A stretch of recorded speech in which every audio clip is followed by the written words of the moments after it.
So this is an information sessions whereby we will be sharing with you information around the next level of training.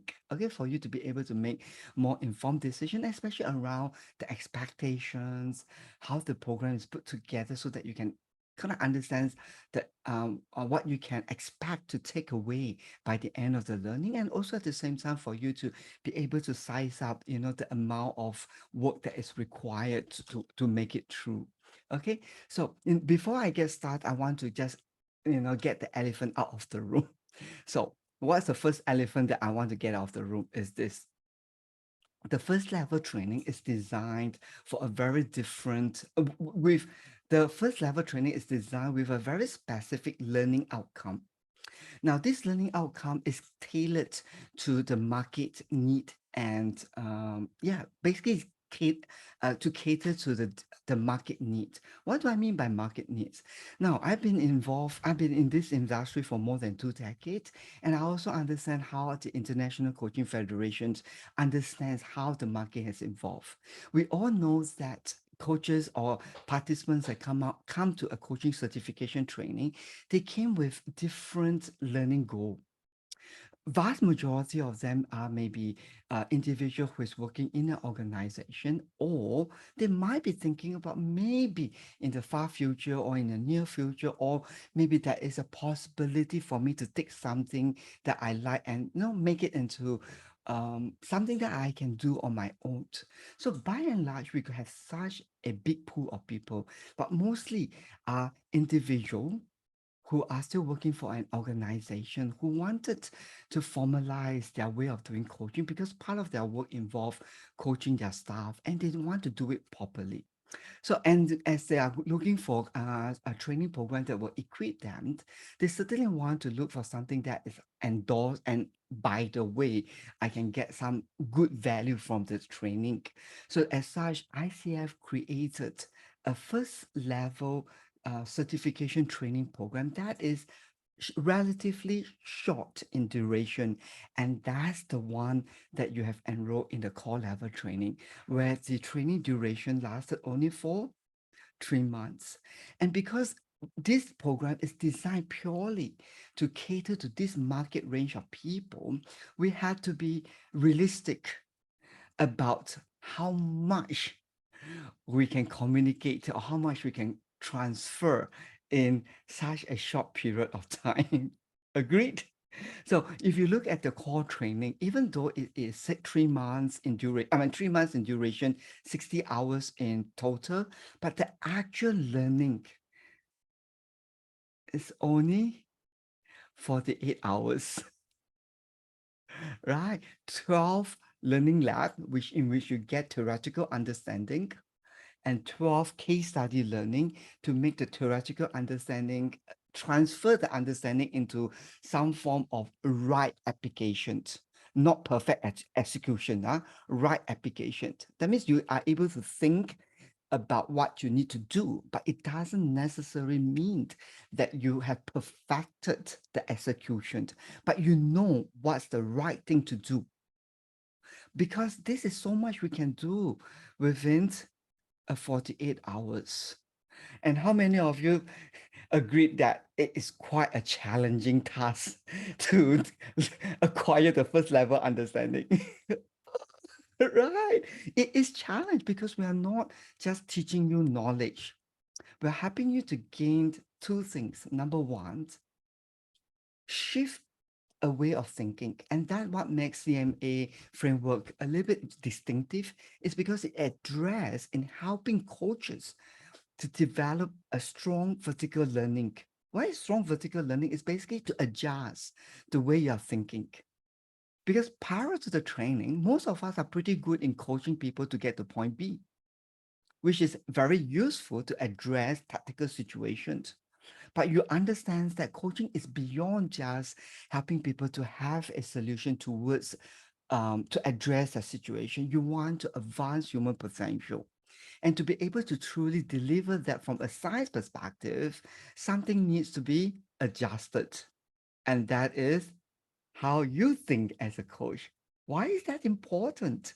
Because fundamentally, if you truly believe that the coach is the expert in the process, then we need to ask one more questions deeper.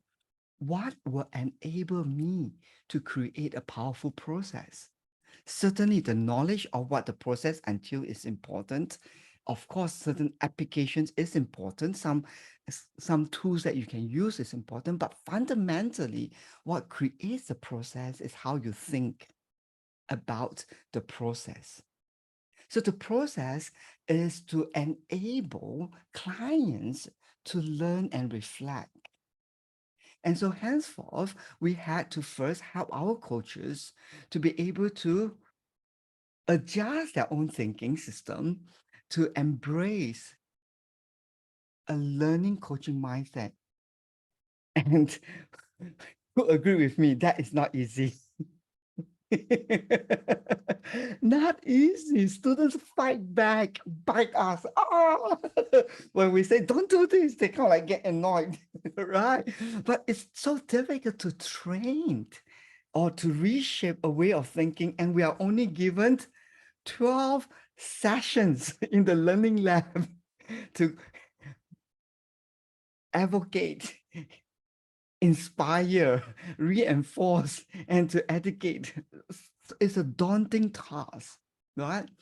And then, of course, we also understand that by and large, this group of people who wanted to come in because they want to formalize their approach in coaching, they need something tangible so that they can immediately apply it and see the result. So as such, this is how we design the first level to kind of give you a kind of like 5 checkpoints, like 5 steps, but they are not actually 5 steps, right? But most students liked some structured. So we get the structure, okay, expand the mind, determine the focus, uncover something, get some learning, and secure some accountability, and then focus on what students need support most at, which is basically the first few checkpoints, how to determine the focus and uncover the understanding, right? And henceforth, we kind of shaped the first level program to address these two fundamental needs. People who want to formalize and to be able to now shift to a learning framework, a learning coaching mindset to honor CMA distinctiveness. And we also understand that out of this group of participants who are joining the first level, some of them are pretty quite happy with what they're learning at the first level because they're eventually going back to where the organization is and use a coaching approach. But then the primary job is still do the work of a manager, and they don't really do a lot of deep coaching. Okay, but we also know among this group of students, there are individuals who truly are passionate about advancing humans' potential.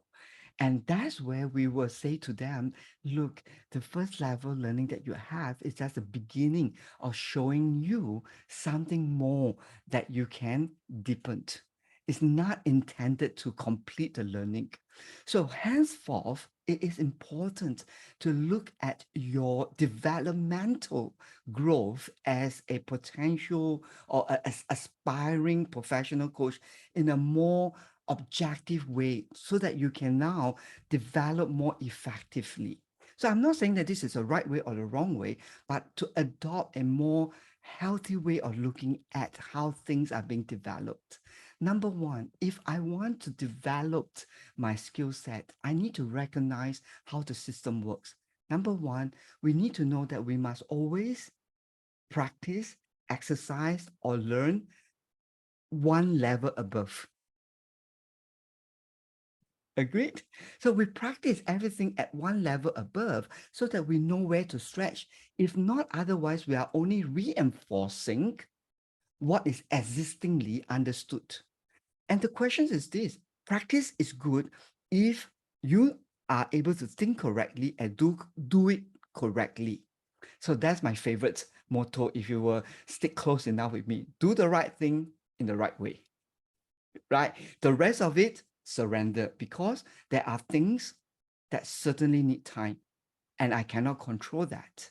And we need time to have its natural course to complete its own work. That means allowing time to make the skill set through right thinking, right doing, mature over time to create skillfulness. But as a designer or as someone who grows something, my attention is always on what are the conditions and am I setting up the conditions for it to grow. So if I now know that I need to practice at a high level because why? I need to stretch my thinking. Now, eventually, it's all about how we think that informs how we do. And in certain skill set, like a coaching conversation, where the client story are so dynamic, there is no way for us to teach our coach formulated process framework. Do this, get this. Remember this, execute this. This will only make coaches rely on formulated process. And we know from workplace that as workplace organization leaders are advocating innovations, agile learning, agility, complex thinking so that we can navigate things around. And here we are. We need to be able to model that kind of system to prepare our coaches to deal with things that is unpredictable. You have been through enough practical lab, right? Same topic, same issue, same expression or goal, but turn out very differently.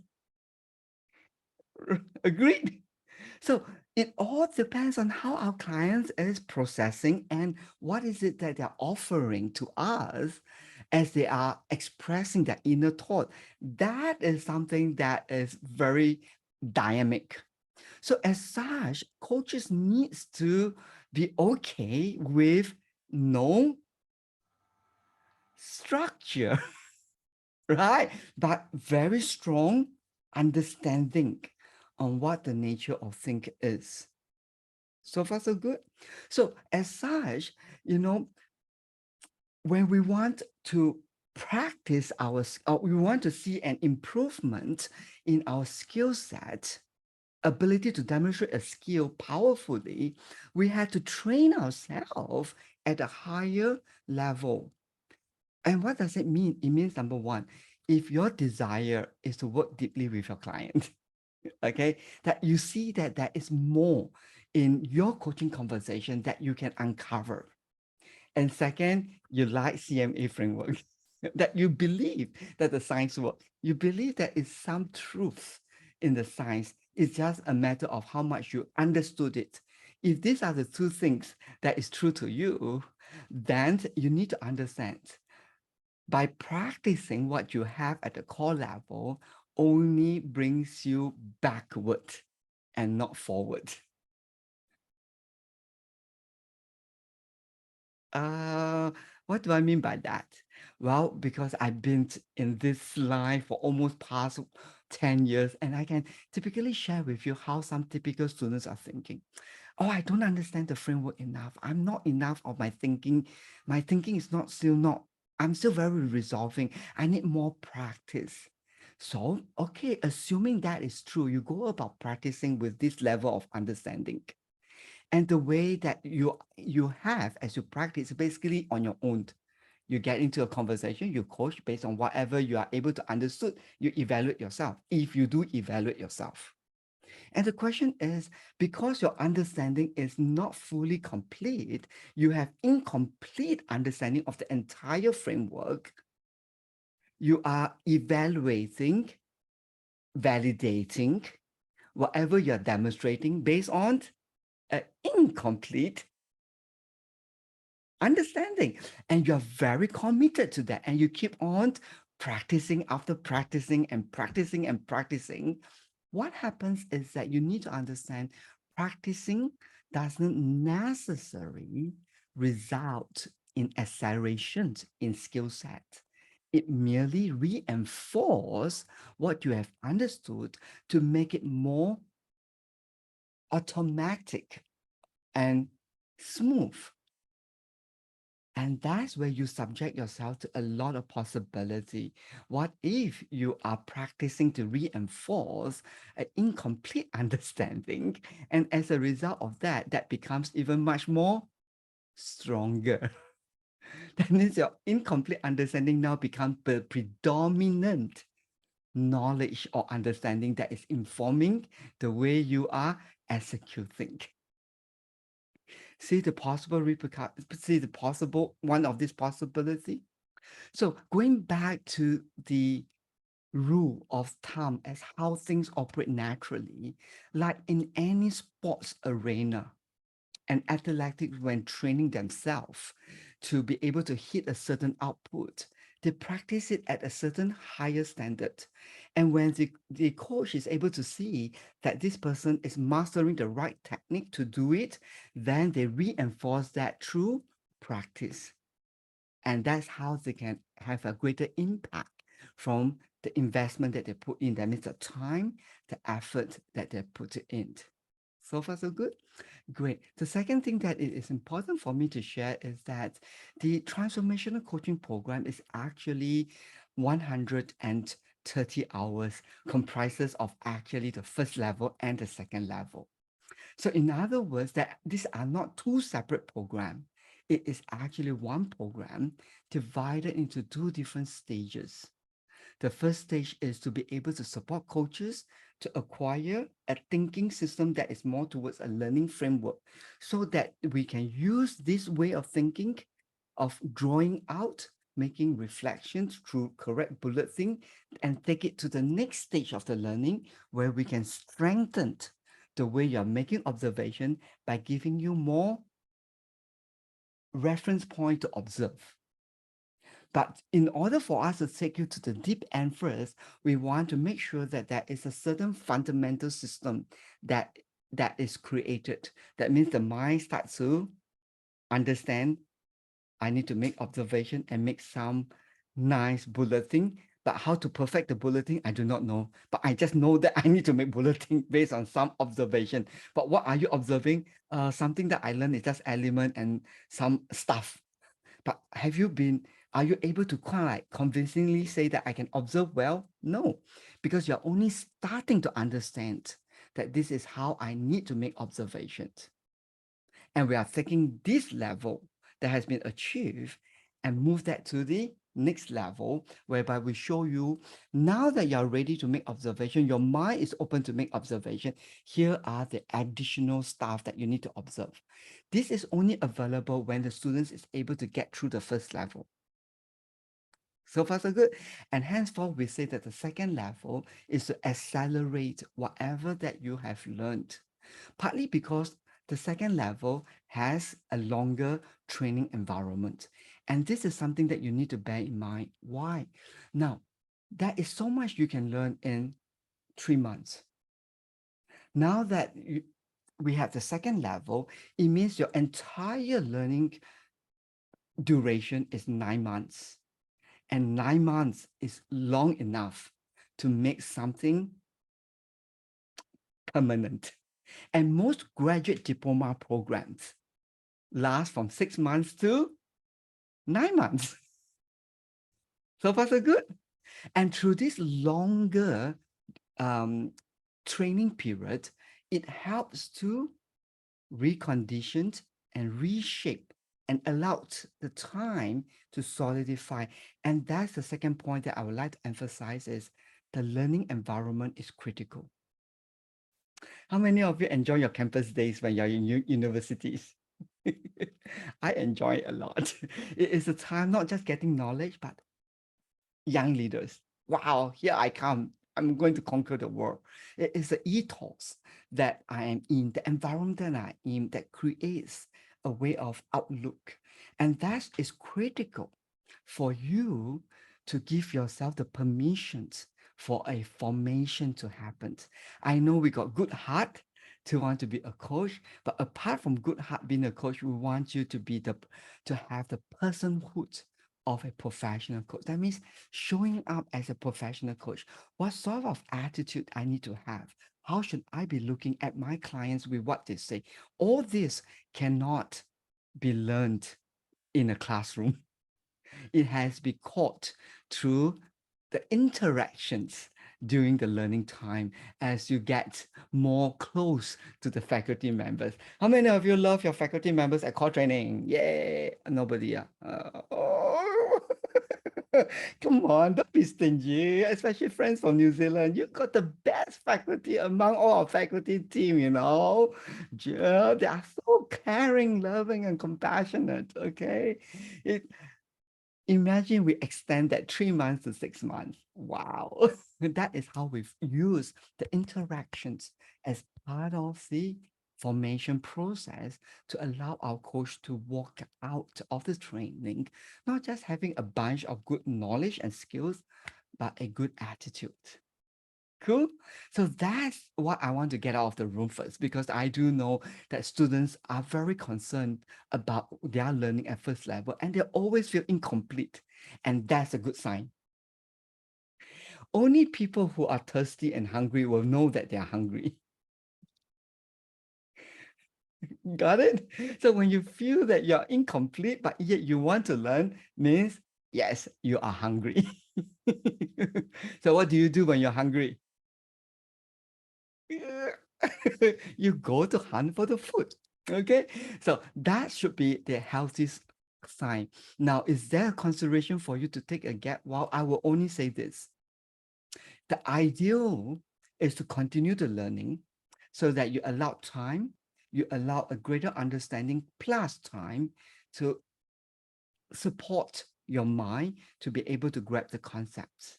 By and large, 90% of our students, you will say, 90? How about the other 10? Well, the other 10 is there are either exceptional case that happens along the way that due to unforeseen circumstances or just wrong motive of signing up for the second level. Okay, but 90% of them walk out feeling different as a coach. Not only the skill sets, but in terms of how they think and how they see the coaching conversation. And that is a result, not because they learn a lot of good tools and technique, but they now understood things much deeply right now. Cool. The only thing response is if you can, if you have the luxury of time and of course the luxury of resource to enjoy the learning, my encouragement is go for it. Now, if time is a major consideration because you have some significant events happening during this period, during the period of the training, then you might want to think twice. But if not otherwise, give yourself the most favorable condition to learn. Because as the mind warms up right now, it is much easier to strike when the iron is hot and use the existing momentum to leap forward. Clear?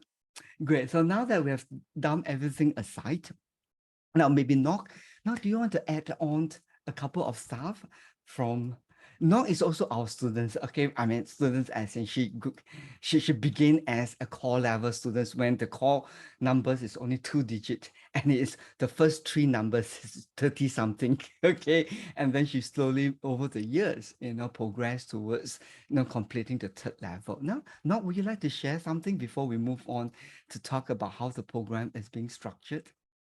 I would love that. Thank you, Ben. I just wanted to share my personal experience. And I took the second level of training, and it was truly transforming as an individual being.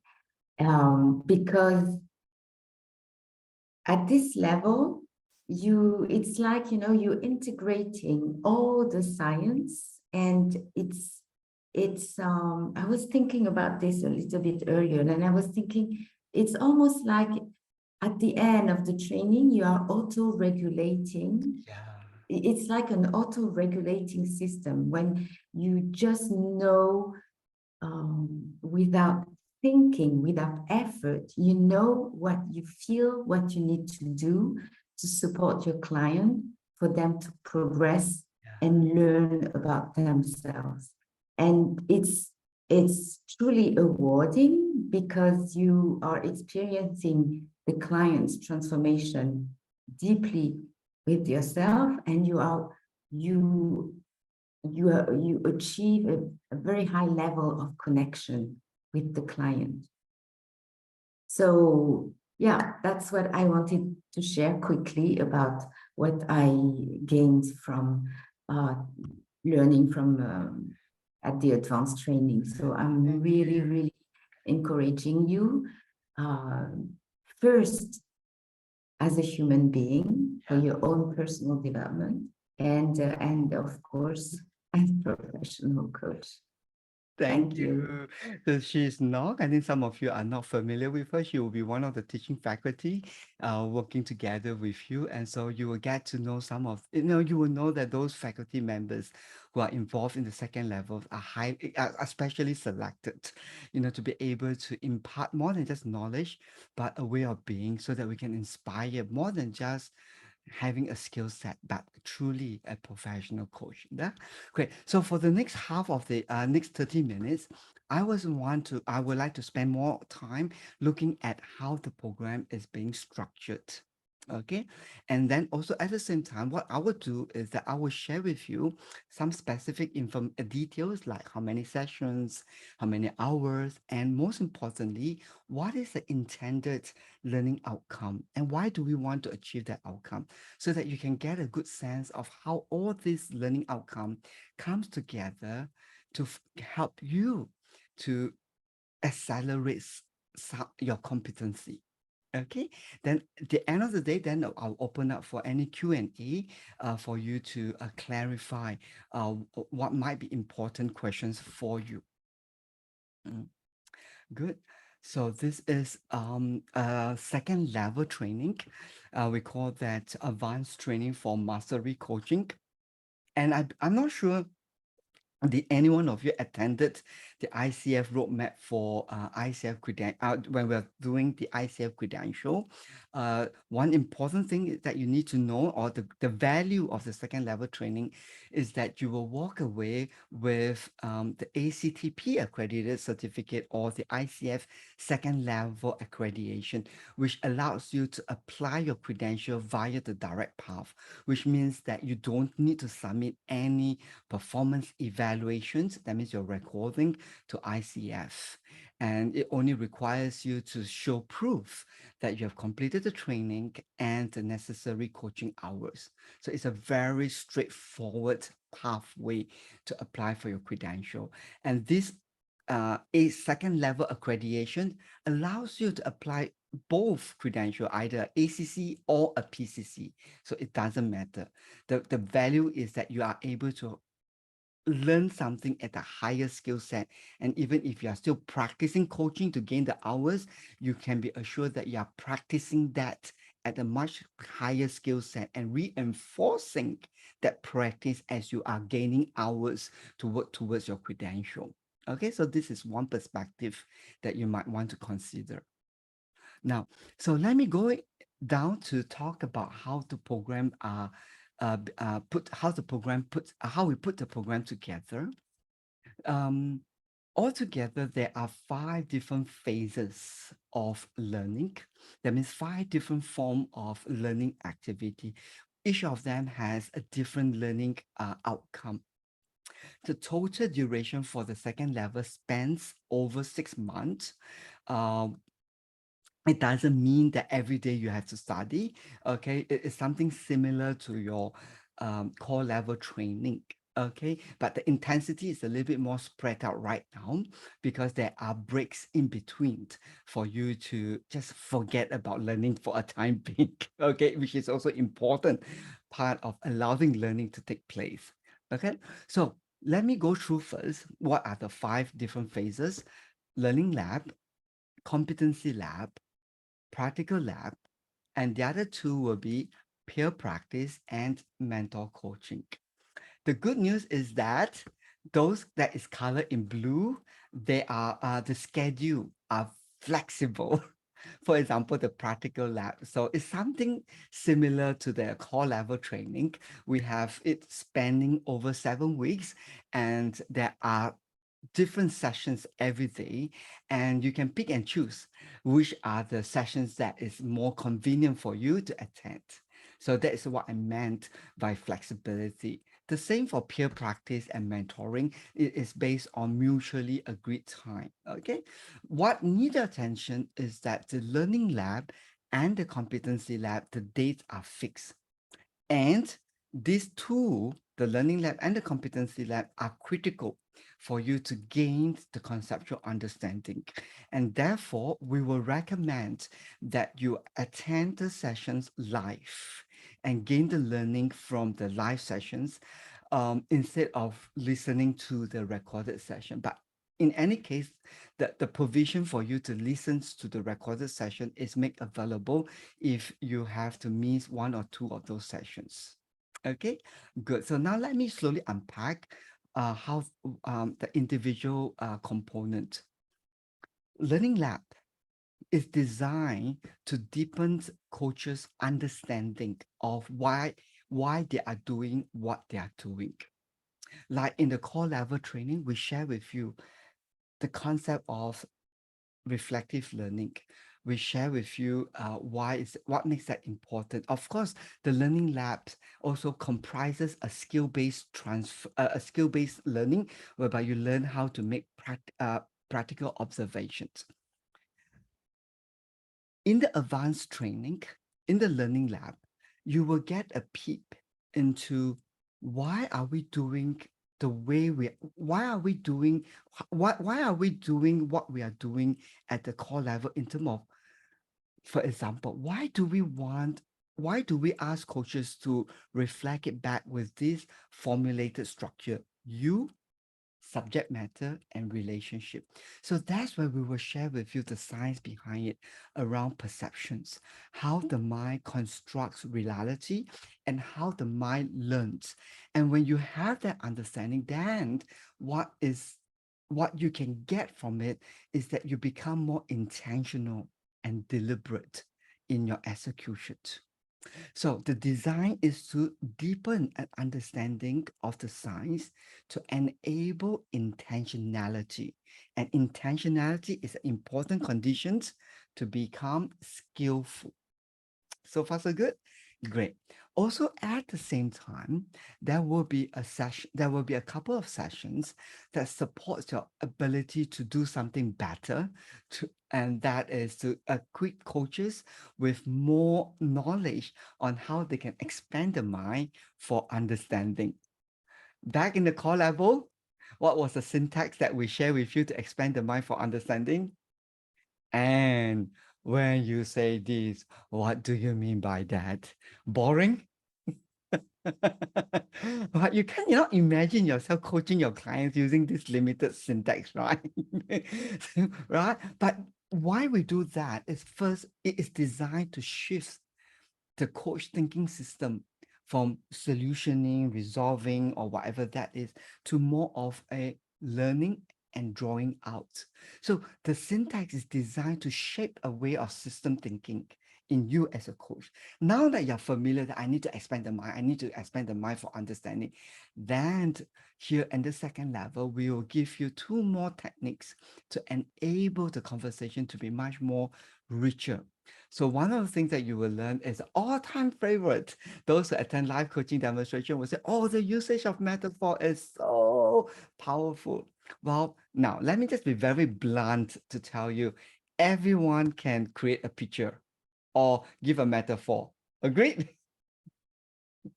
The question here is the meaningfulness of the metaphor that you are creating that will allow the expansion of the mind. And so there is actually some science or something that you need to learn on how to make a meaningful metaphor. It's not about creative class whereby we think about all the abstract pictures, okay? But it's to use your observations to now create a suitable image to allow the mind to be expanded. So you'll be learning metaphoric language in terms of how to create it, not so much of the theory of metaphor. Number two, you will also learn another technique called clean language that allows you to expand the mind, like expand the mind. And when you say expand, what kind of expand is this expand? Wow, this is what you'll be learning specifically a skill set, a technique to expand the mind using clean language. So basically, these are the two main learning outputs that we want to create a deeper understanding on why we do what we do in a core level to expand the mind. And then number two, additional techniques to allow the coach to expand the mind and make the conversation more meaningful and rich. Cool? Great. Now, after we've done that, we move on to the next learning. The next learning is called the next learning happens in the competency lab. And what we will be learning is the ICF core competency. Okay, so what are these core competency first? First, they are, number one, let's understand what they are first. They are coaching agreement, establishing coaching agreement, create trust and safety, maintain process, listen actively, evoke awareness, and to facilitate learning and growth. Now, by now, you will understand that at CMA, we don't just teach our students mechanically. These are the things, memorize it. We want to be able to teach in such a way that you can see how things integrate or how things come together to enhance your applications. Now, going back to the core training, we talk about the coach is the expert in the process. We create the process. One thing that will enable you to create a smooth process is to be able to have the muscle. And the muscle is gained by now understanding how the core competency is being developed or okay is to acquire the core competency. So as you look at all the core competency, establishing coaching agreement, we will deep dive, not just to teach you this is a coaching agreement and this is how we establish it, but we help you to understand what makes a coaching agreement powerful enough to create an impact. And with that understanding, we will share with you these are the things that you need to look out for, or these are the grounds that you need to cover in order to get a much meaningful coaching agreement. And we will be doing that in line with the ICF expectations of how all this competency needs to be demonstrated in a certain manner. So in this competency lab, you will be going through 37 behavior markers that helps you to be more informed how what you'll be paying attention to or how you should be thinking when you are coaching your client. And this will help you to create a much more smooth process. 37 is quite a lot spreading across 10 sessions. Okay. And the first facilitator will first tell you what they are, explain to you the specific word, what they mean, and then why is that important to do that? What sort of impact will you get if you can do that properly? And the fourth one, this is how you need to demonstrate it. So as you can feel it, it's going to be very heavy learning. Okay. But this is the most valuable part of the learning. Learning lab brings you to the competency lab, and whatever you learn in the learning lab is in tandem with the competency. So these are not two different subjects.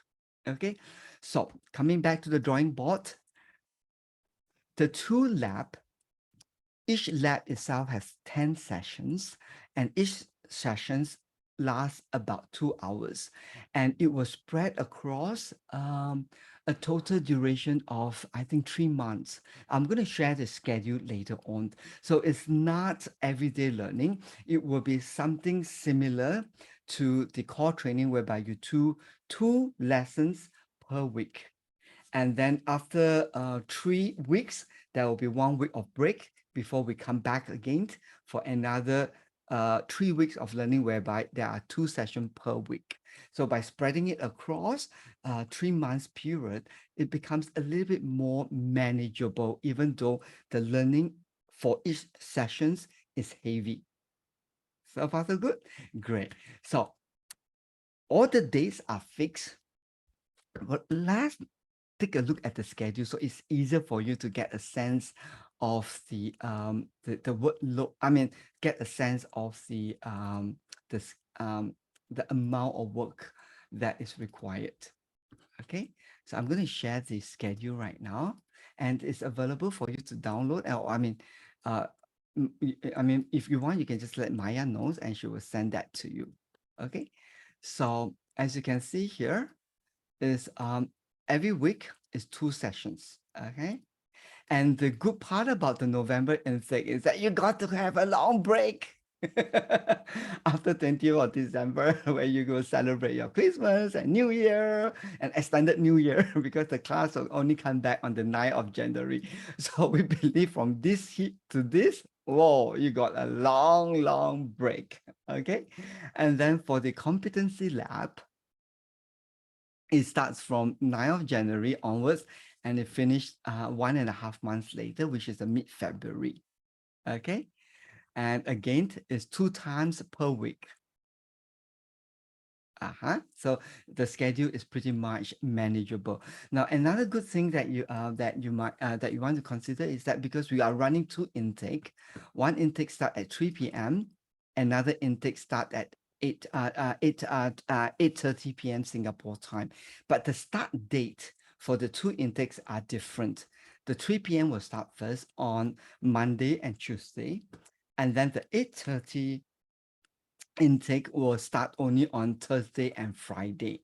So if you are, let's say, for example, at the 3 p.m. and then you miss the intake, you have a chance of doing it at 8:30. So that's only for those who are taking it at 3 p.m. Okay, you can have an opportunity to catch up with a makeup class at a later time for the module. Okay, so this is basically the schedule. Okay, so it's very manageable. Uh-huh. So after February, that's where we go into the next phase of the learning. The next phase of the learning is a transfer of your understanding to application. So it's all about how are you demonstrating your understanding. So we have a couple of things that focuses that helps you with that. First, we have the peer practice. Yeah, the peer practice is where students are put into small groups that get to practice coaching with one another. Now, in the way they are practicing the peer practice is not a full-blown 40 minutes coaching conversation, but it's more of a laser-focused conversation of 20 minutes where they practice snapshot of certain thing, I mean, on certain part of the competency that they want to practice. And you will be practicing among your friends and get feedback from your friends. And then you are going to offer your own explanation how and how not the coaching conversation demonstrate the competency. Okay, this is kind of like experiment place for you to figure out what you have learned. What is it that you think you have understood but not understood? And that is about a month, that means 4 weeks of a peer practice. During this period of time, during the peer practice, we'll try to get the student support, which is a graduate of the previous batch, to join the group. Why? The student support is able to share or explain things at a level that most students can understand. Because of, yeah, if you get a faculty member to explain you, it feels like another competency lab. It's an extension of a competency lab, right? I mean, so we don't want to don't want to make the learning heavier in the peer practice. So after the peer practice finish, where you get a good sense of, okay, this is how things feels like, looks like, but incomplete, but it's fine. Okay, the whole idea is not to perfect it. The whole idea is to have some experience or have some sense around what you thought you have understood. And then you bring that level of understanding to the next important phase of the session, which is basically the practical lab. So the practical lab is designed the same way as how before we get into the practical lab. So in the peer practice, the whole entire duration is about 4 to 5 weeks. We recommend students to at least meet once per week. But for some students who are able to meet more than once or twice, that's fine. It will be up to individual students to make their own plan. Cool? Great. And do we kind of like insist that they should do all the peer practice? We will say we encourage because there is value in exchanging your note. But there are some students who prefer to study on their own, which is fine. Because going back to the LMS, you will find sample of good recording, coaching conversations done by the graduates, and you can kind of use that to study on your own. So far, so good? Good. So we will come back for the final phase, which is the practical lab. The practical lab spans over 7 weeks. And in this 7 week, you need to attend 12 sessions, and each session is about 2 hours. The way it's being structured is exactly the same, except for two things that is not the same. Okay. And that is number one, the coach will not be coaching their friends in the second level. The coach will be coaching someone outside the learning space, hopefully someone who has never attended a coach training before, to be part of to be the client. So now the practical lab has greater value because we all get to observe a case study of how a client who is not trained as a coach, how they will respond to the process and discuss how best we can manage it, and at the same time use that to deep dive to talk about how the competency needs to be demonstrated. Now you will notice that in the core level, we rarely engage discussions around how to manage the issue. We spend a lot of time talking about the science for good reason, because if your understanding is not strong, tackling the issue is not going to be very sustaining. It's just giving you a temporary fix, right? But at this level, because you have almost completed 4 months plus 3 months of learning, 7 months total, it gives you enough understanding to now apply and see how we can tackle issues. Okay. And now we have a client who has never been a coach trained, and henceforth it makes the learning so much valuable. Okay, so number two, what would be different is that the evaluations or the discussions will be based on the core competency. Okay, how the coach is demonstrating active listening based on using the markers as a guideline. Uh-huh. So that's basically the practical lab. And the last one that I would like to mention is the mentoring. Each of you, not each of you, just every participants in the advanced level will receive 3 individual mentoring sessions.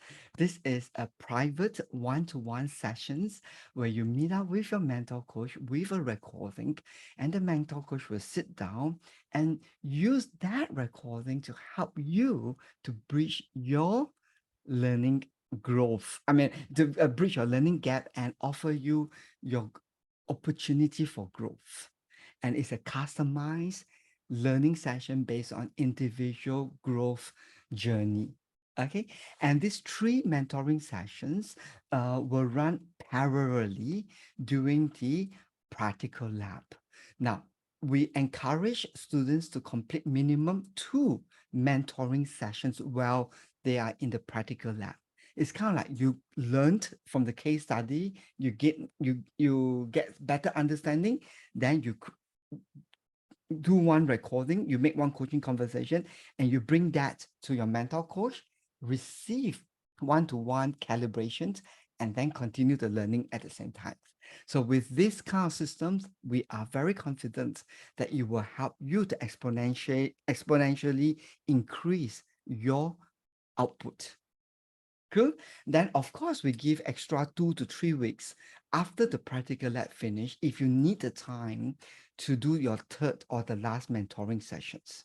Okay, and we're pretty quite flexible. Some students is able to do all 3 during the practice lab, but some students just wanted more time to allow to, more time for learning before they complete the last mentoring sessions. Cool. Great. So this will complete the entire program. Okay, depending on when you're going to finish your last mentoring. But if not otherwise, everything will be completed within 6 months. If not otherwise, the longest that we will hold is 7 month in duration. So far, so good. Is there any questions regarding the way the program is structured before we move on to talk about the most important one, which is requirements for completion? Any? Five, four, Ben, I have a three. question. Oh, okay, David, go for it. I missed the second thing that you said about the practical lab. Mhm. First one was the coach is coaching someone from outside the coaching space. What was the second one, sorry? Second one will be we'll be using an objective assessment to review the case study. So we'll use the core competency, the 37 markers, to talk about the coaching conversations. Yeah, thanks. Mhm. Good. So if there's no other questions, let me share what is the requirements for completions. So I'm a very sympathetic facilitator because I was a student also, so I understand how life is like as a student. So I'm also a teaching faculty member, so I understand, something about students' life. So for me, I want to keep the requirements for completion to the bare minimum. So to meet ICF expectation, because I believe students who are willing to go to the second level, they are very serious about their learning and they know exactly what they want. So I want to make sure that we make sure that they can enjoy the learning as first priority, and whatever that will hinder them, we'll try to reduce that away. Okay, so for the requirements for completions, we basically require coaches to submit 2 recording as a final review. Instead of one, it's two. And this two recording needs to demonstrate the understanding of what the PCC skill set is. Cool? Great. Then the next requirement is a reflection on a classic book written by Robert Greene, and the title of the book is called Mastery. And trust me, it's worth reading it. Okay, and you will be inspired and touched by what Robert Greene talks about mastery.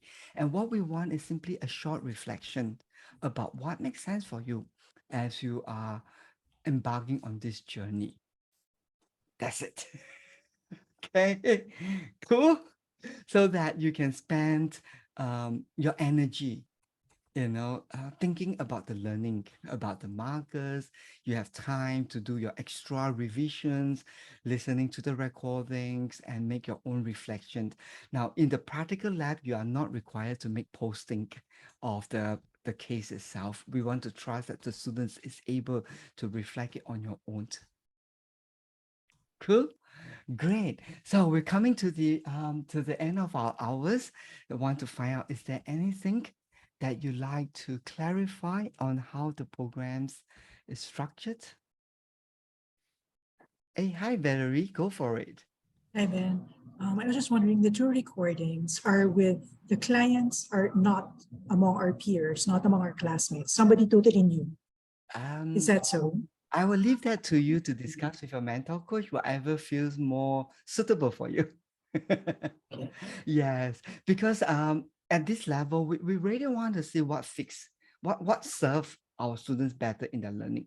Some students maybe are a little bit they need time to really assimilate the learning, and henceforth having some to coach someone for the final recording who is not who do not know what coaching is only going to make it even much more challenging, right? So, but some of them are ready, got it. And they don't want to coach their friends because it's too easy for them. Or I mean, it's not too easy, but it's like, so we will leave that to the discussions between you and your mentor coach. Because eventually what we want is to use the mentoring to add value to your learning, not just to kind of like make a tick. Cool. Great. Thank you for asking that wonderful question. Just hold on for 5 seconds here to see I if. have a question. Hey, Um, hi, Nob. I think I missed the part about peer practice. So is it compulsory, and is there how many sessions do we have to practice with our peer? Great, great. The peer practice, how should I say? I never use the word compulsory or mandatory, right? Because I don't believe in kind of like saying, but I would just say this is important, do it. This. For the peer practice, I would say that take full advantage of it. Okay, there is value in coming and practice among a group and get feedback.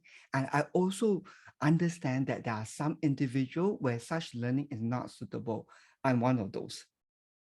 Okay, I cannot operate in group learning. It's very distracting for me. It's just not the best use of my time because I know exactly what I need to know and I know exactly what I do not know and I know where to find it and know how to process it on my own. Right? So we will say that great, you have this 5 weeks, do your best to meet at least once, but if you really cannot make it, then substitute that with other form of learning. Like for example, you go to the LMS, look at those sample recording and you study on your own. So basically the peer practice is not a period whereby you do nothing. It's either you do it on your own or you do it with a group. Okay, so its minimum recommendation is once per week, but you can do twice per week if you feel the group feels excited about it. Because it's quite a lot of things that we cannot control because it depends on really the group that is put together. Some have full-time job and as such they are really limited in how much they can put in even though they really want to do it. Is that useful for you? Hope it's useful. Thank you. Great. So last moment to see, is there anything that you'd like to know about the program? With any more information that you need to clarify? Hey, hi, Michael. Yeah, hi Ben. Thank you for the info. I'm not sure you know. Actually, I already enrolled in the PCC. My first enrolled the ACC, but I have a personal problem. Is Sure, I'm aware of that, Michael. It's okay, no okay, problem. We'll address it offline. Don't worry. okay. Thank you, Everything is good to go. Yeah. Okay, just let me Okay, assure you, everything is good to go. okay. Thank you. Great, thank you. Good. So And if not, it's no, like no, I've got go for it, Michael. David, sorry. two quick questions. One is I wouldn't be able to make November. What's the next intake after that? Oh, great. The next intake will be in March. Yes. Yes. The other question is, if someone is, if I'm continuing to work in an enterprise and don't have ambitions of being an independent, professional coach, is level 2 necessary? Do you do coaching during this period? I mean, is coaching a big part of the work? It is part of the work. Currently maybe 10, 20%. If I got better at it and was recognized for it, it might get bigger, but I don't know. Okay, good. So I would say that there is no urgency. Yeah. Rather than it is not necessary or no adding value. Is that there's no urgency to push to accelerate your competency. And it will be up to individual preference to see how much you would like to make it more beautiful. Yep. And the personal satisfaction will be varies accordingly because what is beautiful to me might not be beautiful to you or what I mean. So it's just individual appetite on how you want your conversations to be different because everyone can coach to a large degree, but the ability to create an impact out of that conversation requires, a different set of preparation for the individual, and that is never ending path. Even if I've done so much learning, I'm still learning. Even I got already a PhD, I'm still doing another one. Not because I'm crazy after it, but I really need that learning to stimulate my mind to think differently. Yep. Thanks, Ben. Thank you, David. Hey, Evan, go for it, Evan. Hi, Ben. Thanks for all the information. It's not a question about the structure of the program. It was just something you mentioned, and if I could ask that quickly. You talked about 37 core competency markers that you use.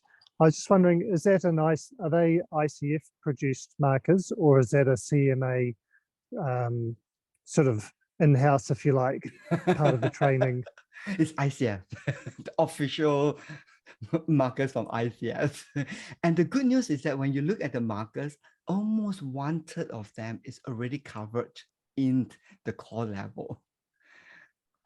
That's why you are feeling so much challenge in the first level, because the benchmark of the first level is almost at the second level, as in the PCC level of skill set. Sure. All right. So only the other 2/3 is not embodied a lot in the first level, like for example, perceptions, perceiving, supporting the clients to perceive, being able to acknowledge even negative component like concern, right? So all this is kind of like kept at the second level, because if the first level, the students is not able to balance out the positive and loss and gain frame, it's very easy when they move too deep into the next level to go to deep issues, which turn the conversation into more resolving, and not learning. So that's how we kind of like stagger it nicely, that 1/3 of those is in the first level. And then for those who want to accelerate, then you will move on with the other 2/3, but you will get all the 37th, in your mind when you complete the second level. Sure. Thank you. And one very quick one. You talked about the advanced training being able to go more directly into applying for credentials with the ICF. So does that mean if you're trying to work towards some application for a credential, it's better not to try and apply at the ACC level, but apply for the PCC level if you have the hours with the advanced? Is that what I'm understanding? Let me reframe it in a different way and see whether that helps you to understand what I'm Okay. trying to get you across. Okay. Now, just remember, I've been in this industry more than 2 decades. Okay, so with all this years of experience, more or less, I can say something that might add value to how you might be taking on your own journey. And my experience does not necessarily say that this is the right way, but certainly there are something for you to consider as a different perspective. Okay, so number one that you need to know is ICF do not require coaches to have an ACC credential as a prerequisite to PCC credential. In other words, you can bypass your ACC credential and apply directly to a PCC credential on the condition that you fulfill the requirements that is needed at the credential level. The only difference between the various paths is how convenient is that for you. So with an ACTP accredited certificate, it makes the application process relatively convenient. For example, how convenient is convenient? Number one, because you do not need to submit anything for performance evaluation to ICF, the waiting time is relatively short, as fast as some of them within 3 days. Now, if you go through the indirect path, where you need to submit a recording, because ICF need to arrange for someone to access the recording. So by the time the application arrives, they go to the backend and blah, blah, blah. ICF work towards getting back to you within 8 weeks. The MCC credential, coaches have to wait as long as 5 months to get any news from them regarding whether their applications, the assessment of their recording has been meet the requirement. Okay, so that is just one of the many convenience of a direct path entry. Having said that, it means even though you might not have 500 hours of coaching experience, from a practical point of view, I'm advocating this perspective. Since you are working towards gaining 500 hours, wouldn't it be wiser for you to increase your understanding so that you can practice and accumulate them at a higher level versus you waiting for you to have 500 hours and then decide to embark on the second level training and try to Mm. undo all the things that you might not have done correctly for the past 500 hours. Because after all, extra 6 month learning will make a world of difference versus you only having 3 months learning. So we are comparing 9 months of understanding versus 3 months of understanding in CMA intensive learning process. So you can see that the mode of your practice has impact in reinforcing a certain habit system in you. After all, you still can get your credential, either ACC or PCC. Okay, but I know that getting credential is not the main objective. It is being able to deliver impactful results. That is your primary objective. And along the way, I want to earn my credential. But if getting a credential is important for you because of some good reason, because you are in a, your clients need you to show proof of credential, then for those reasons, it might be meaningful to apply for a credential. But if you are not an active practitioner who is selling coaching, my question is, why would you need a credential? You might as well save the money, save the time, and divert that into gaining a deeper understanding on how you can make your process more impactful. So that's my perspective. Okay. Sure. Thank you. Thank you. Good, great questions, great questions. Now we offers you an opportunity to get to speak to any of our faculty members. So if you have other further questions or you do have your own personal consideration and you need someone to bounce idea or for you to have a different perspective, just reach out and let us know, and then we will find the nearest faculty members to support you. And all these faculty members are also the faculty members that is going to involve in leading the second level. Okay, so you can get some good insight from them as to how, especially in terms of the workload and the scheduling and stuff like that.